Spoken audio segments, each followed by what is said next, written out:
தென்னாடுடைய சிவனே போற்றி, எந்நாற்றவருக்கும் இறைவா போற்றி, ஏகம்பத்துறைந்தாய் போற்றி, பாகம் பெண்ணுருவு ஆனாய் போற்றி.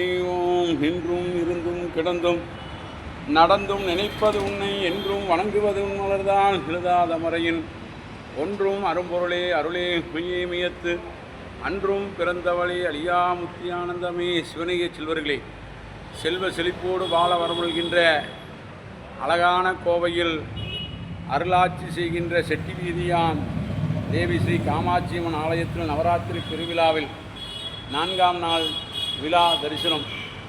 காமாட்சி அன்னையை வேண்டி வந்தோருக்கு எந்நாளும் இன்பமே. நாளை 5ஆம் நாள் சுக்கரவாரம். சுக்கரவாரத்தில் காமாட்சி அன்னையை மனதார வேண்டி வரங்களை எல்லாம் பெற்று எந்நாளும் இன்பமே பெற இறைவனோடு கேட்டுக்கொள்கிறோம். வாரந்தோறும் வெள்ளிக்கிழமையில் பொன்னார் திருவடியில் அமர்ந்திருக்கும் மகாமேராகிய ஸ்ரீசக்கரத்துக்கு வழிபாடு செய்து குங்குமத்தினால் அர்ச்சனை செய்து காமாட்சி அம்மனின் கடைக்கன் பார்வையை பெற்று எந்நாளும் இன்பமே பெற இறையன்போடு கேட்டுக்கொள்கிறோம். காஞ்சியுரையும் நாயகியாம் காமாட்சி அன்னையை வணங்குவது மிகவும் விசேஷமானது.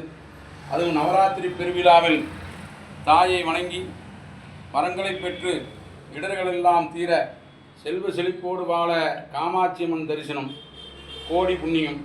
தாயே பராசக்தி உத்தமியே, பேசும் தெய்வமே.